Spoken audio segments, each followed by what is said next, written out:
నమస్కారం. మాఘపురాణం 25వ రోజు పారాయణలోకి వచ్చాం. నైమిషారణ్యంలో చెప్పబడినటువంటి రకరకాల గాథల్లో ఇది కూడా ఒకటి. ఇందులో మాఘమాస మాహాత్మ్యాన్ని గురించి వర్ణించబడింది. సూర్యవంశపు రాజుల్లో శ్రేష్ఠుడైనటువంటి సులక్షణ మహారాజు వంగదేశానికి ప్రభువు. ఈయనకి 100 మంది భార్యలట. ఈయన ప్రజల్ని కన్నబిడ్డల్లాగా పరిపాలించేవాడు. చాలా ధర్మప్రభువు, ధైర్య సాహసాల్లో మేటి, బలవంతుడు, శూరుడును. అయితే ఇతని ఏలుబడిలో ప్రజలు సుఖశాంతులతోటి సంతోషంగా ఉండేవాళ్ళు. ప్రజోపయోగమైన పనులను ఎన్నిటినో చేసి చాలా ప్రఖ్యాతి పొందాడు. దయాదాక్షిణ్యాలు, దాన ధర్మాలు అవన్నీ వాటితోటి ధర్మప్రభువుగా ప్రసిద్ధికెక్కాడు. ప్రజల కష్టాలని తనవిగా భావించి ఆదుకునేవాడు కూడా. ఇతని పరిపాలనలో దొంగతనాలు, దోపిడీలు లాంటివి కూడా అసలు జరిగేవే కాదట. అయితే ఈ నిత్యము ఐశ్వర్య సంపదలతోటి తులతూగుతూ ఉండేది రాజ్యము, తులతూగేది. రాజుగారు కూడా అష్టైశ్వర్యాలు అనుభవించే అవకాశం ఉండేదట. ఎంతున్నా ఏం లాభం. ఇంత ధర్మప్రభువు కూడా సంతానలేమితోటి బాధపడేవాడు. పుత్ర సంతానం లేకపోవటం అతన్ని కుంగదీసేది. పుత్రులు లేని వారికి పున్నామ నరకమే గతి అని అనుకునేవాడు. అపుత్రస్య గతిర్నాస్తి అనేవాళ్ళు. ఈ అపుత్రస్య గతిర్నాస్తి అని చెప్పిన వాళ్ళే ఈ మన దౌహిత్రుణ్ణి పుత్రుడిగా భావించుకోమని కూడా చెప్పారండి. కానీ మొదటి వాక్యాలే ఎక్కువ వినేవాళ్ళు, ఎందుకనో మరి. అయితే ఈ పుత్రులు లేకపోవటం వల్ల పరిపరి విధాలు చింతించేవాడు.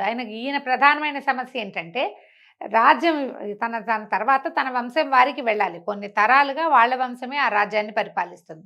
ప్రజలు ప్రభువు పట్ల విశ్వాసపాత్రులుగా ఉండేవాళ్ళు. ఆయన సంతానమే తమకు ప్రభువుగా కావాలని కోరుకునేవాళ్ళు కూడాను. అయితే దీనికి తరుణోపాయం తెలుసుకోదలిచి ఈయన ఏం చేశాడట, నైమిషారణ్యంలో ఎన్నో విధాలైనటువంటి యజ్ఞయాగాదులు, తపస్సులు చేసుకునేటువంటి మునిశ్రేష్ఠుల దగ్గరికి వెళ్ళాడట. చాలామంది ఋషులు, మునులు నైమిషారణ్యంలో ప్రశాంత వాతావరణంలో తపస్సులు చేసుకునేవాళ్ళు. అక్కడికి వెళ్ళాడు. ఓ మహర్షులారా, నేను ఈ దేశపు రాజును, నన్ను సులక్షణ మహారాజు అంటారు. మాది సూర్యవంశం. నాకు 100 మంది భార్యలు ఉన్నారు. సంతానం లేదు. పుత్రులు లేకపోవటం వల్ల మిక్కిలి బాధపడతాను. పుత్ర సంతానం కలగటం ఎట్లా? పుత్రులు లేని వాళ్ళు పున్నామ నరకానికి వెళ్తారు కదా.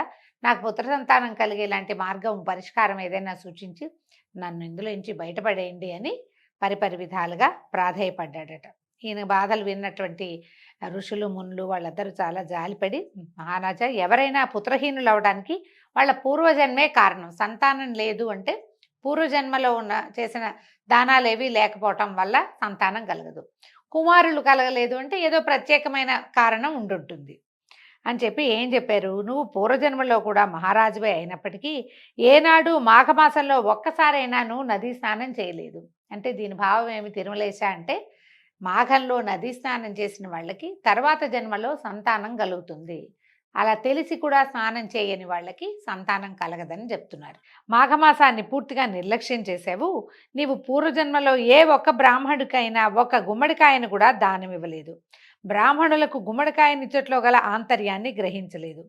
మాఘమాసంలో శుద్ధ సప్తమి తిథి యందు ఎవరు కూష్మాండ దానం అంటే గుమ్మడికాయని దానం చేస్తారో వాళ్ళకి తప్పకుండా పుత్ర సంతానం కలుగుతుంది.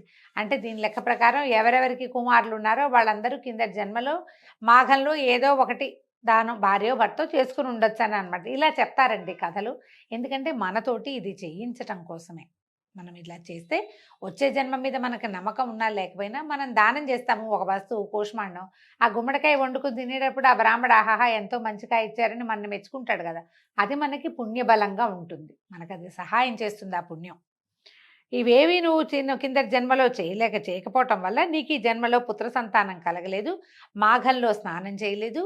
మాఘంలో ఎప్పుడు కూడా నువ్వు కూష్మాండ దానం, అసలు నీ జీవితంలోనే గుమ్మడికాయని దానం చేయకపోవటం వల్లే నీకు పుత్ర సంతతి కలగలేదు అని చెప్పి, సరే వీళ్ళు ఏమన్నారు, నువ్వు మా ప్రభువి కాబట్టి ఇదిగో నీకు ఒక ఫలాన్ని ఇస్తాము, దీన్ని తీసుకెళ్ళి నీ 100 భార్యలతోటి తినిపించు, నీకు మేలు కలుగుతుందని ఒక మంత్రించిన ఒక పండుని ఇచ్చారట. మహారాజు ఆ ఫలాన్ని మహాప్రసాదంగా భావించి అంతఃపురానికి తీసుకుపోయాడు. మహారాజు అంతఃపురంలో ప్రవేశించి భార్యలకు తాను తెచ్చిన మంత్రించిన ఫలాన్ని గురించి వివరించి చెప్పాడు. భోజనం చేసిన తర్వాత పండుని ఆరగించమని చెప్పి పూజ గదిలో దేవుడి దగ్గర ఆ పండుని పెట్టాడట. అందరూ భోజనానికి భోజనశాలకు వెళ్ళారు. మహారాజు మిగిలిన భార్యలతో భోజనానికి వెళ్ళడానికి గమనించినటువంటి ఆఖరి భార్య ఏం చేసినట్ట, కడపటి భార్య చిన్నదనమాట, మిక్కిలి ఆశతోటి ఆ పండుని తానే తినదలిచి మరో మార్గం గుండా పూజ గదిలోకి ప్రవేశించి మహారాజు దేవుడి సమీపంలో పెట్టినటువంటి ఆ మంత్రఫలాన్ని కాజేసింది. ఎవరికీ తెలియకుండా ఆ మంత్రఫలాన్ని భుజించి మిగిలిన భార్యలతో కలిసి ఏమీ తెలియని దానిలాగా మామూలుగా భోజనానికి వెళ్ళిపోయింది. పండు తినేసి అప్పుడు వెళ్ళిందనమాట. మహారాజు తన భార్యలతో సహా భోజనం ముగించి మంత్రించిన ఫలం కోసం చూసేసరికి ఏముంది అక్కడ? బంగార పళ్ళె ఉంది కానీ అందులో పండు లేదు. ఈయన నిర్ఘాంతపోయాడు. పండు కోసం పలు చోట్ల వెతికించాడు. చాలా కోపం వచ్చి అందరిని అడిగి కేకలు పెట్టాడు. ఎవరు? మాకు తెలియదంటే మాకు తెలియదన్నారు. ఎంతో కష్టపడి ఇంతకాలానికి మహామునుల అనుగ్రహం వల్ల పొందిన సంతాన ఫలాన్ని పోగొట్టుకున్నానని చాలా బాధపడ్డాడట. గోడుగోడును విలపించాడు. దుఃఖంతో కుంగిపోయాడట. మంచం బట్టి కృషించిపోయాడు.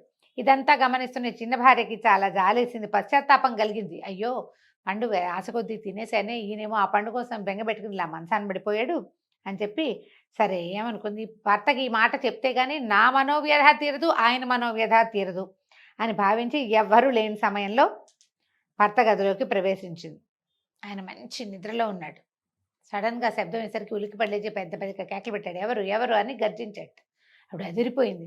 అసలే తను చేసిన దొంగతనం చెప్పాలి, ఆవిడ భయంగా ఉంది. బితుకు బితుకుమంటూ వచ్చింది. ఆయన కేకలు పెట్టేసరికి ఇంకా హడిలిపోయింది. ఎట్లా గోట్లాగా ధైర్యాన్ని కూడగట్టుకుని నాదా మీ కడపటి భార్యని ఆయన గదిలో వెలుతురు కూడా లేకుండా చేసుకున్నాడటండి.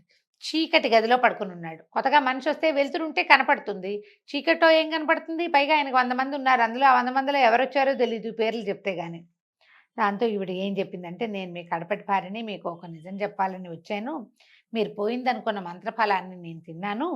మీకు భయపడి మాట్లాడలేకపోయినా క్షమించండి అని భర్త కాళ్ళ మీద పడి వెక్కి వెక్కి ఏడ్చి ఆయన్ని పరిపరి విధాలుగా క్షమాపణ కోరుకుంది. 100 మందికి సంతానాన్ని ప్రసాదించగలిగిన ఆ పండుని ఒక రకమైన దురాశకి, ఉద్వేగానికి లోనై కూడా యాంగ్జైటీ అంచుకోలేక తినేసింది అమ్మడు పాపం.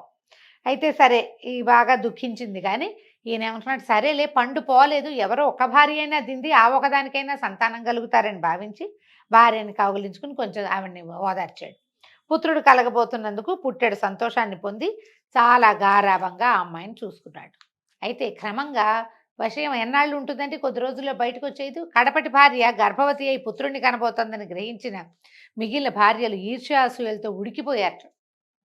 కోపం పట్టలేకపోయారు. ఆమెకు కుమారుడు కలిగితే మహారాజు తమని నిర్లక్ష్యం చేస్తాడని భావించారు.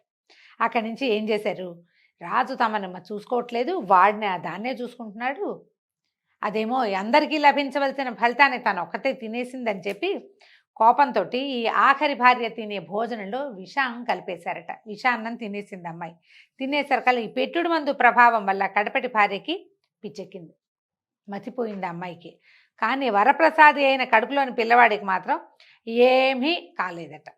బాగానే ఉన్నాడు పిల్లాడు. పిచ్చిపట్టిన కడపటి భార్య ఒకనాటి రాత్రి అర్ధరాత్రి సమయంలో ఎవరు చూడకుండా అడవిలోకి పారిపోయింది. ఇది ఒళ్ళుపై తెలియటం లేదు, ఎక్కడికో వెళ్ళిపోయిందనమాట. తాను నిండు గర్భిణి అని కూడా తెలియని పిచ్చిది అడవిలోనే పుత్రుణ్ణి ప్రసవించింది. పిల్లవాడిని కన్నది అడవిలో.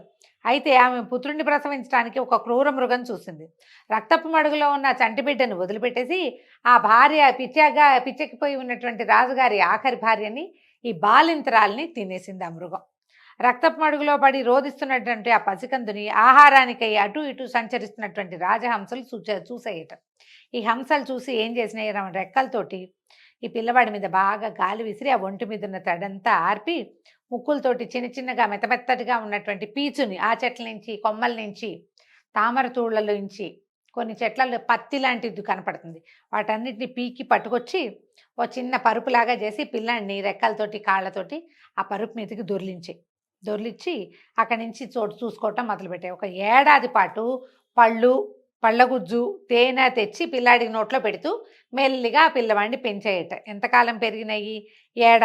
ఏడాది పాటు ఆ ప్రాంతంలో ఉన్నాయన్నమాట.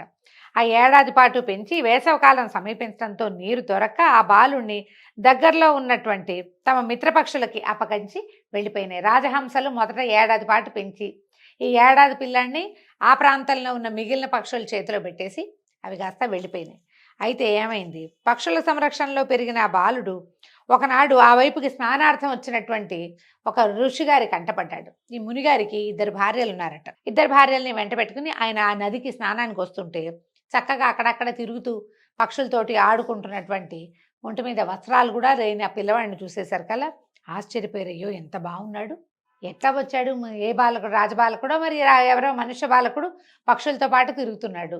ఇంకా వాడికి పెద్దగా మాటలు గీటలు రాలా, పక్షుల్లాగా కిచకిచ అంటం మాత్రం వచ్చింది. వీళ్ళు ఏం చేశారు, ఆ పిల్లాన్ని తీసుకుని ఏడాది దాటిన పిల్లవాడిని ఇంటికి తెచ్చుకుని చక్కగా ముద్దుగా పెంచుకున్నారు. వాళ్ళకు కూడా సంతానం లేదు. ఇద్దరు తల్లుల ముద్దులు బిడ్డగా పెరగటం మొదలుపెట్టాడు.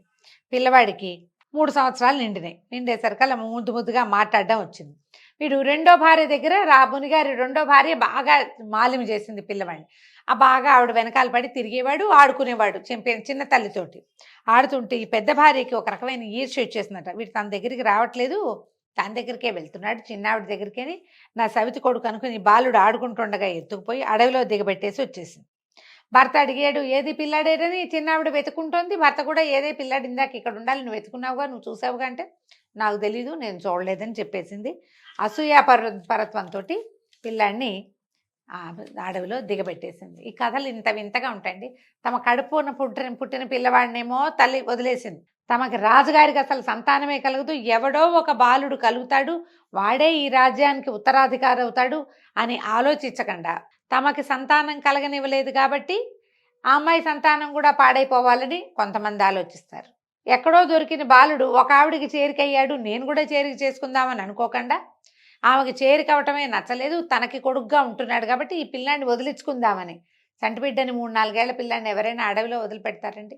అసూయ ఇంత పని చేయిస్తుంది. రాణులతోటేమో విషం పెట్టించింది, ముని భార్యతోటేమో వదిలించేలాగా చేసింది. అసూయ చాలా పెద్ద శత్రువు అండి మనుషులకి.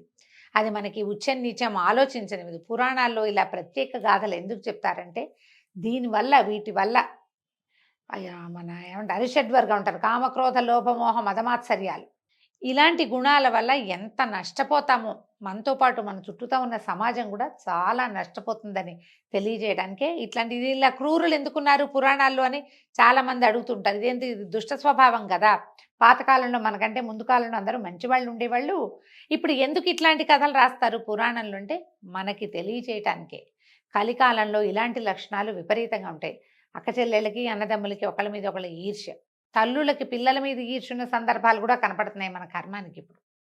దానివల్ల ఎంత చెడతామో చెప్పడానికే పురాణాల్లో ఇట్లా చెప్పబడతాయండి. ఈ రోజుతో 25వ రోజు పారాయణ పూర్తయింది. రేపు ఉదయం మళ్ళీ కలుసుకుందాం. నమస్కారం.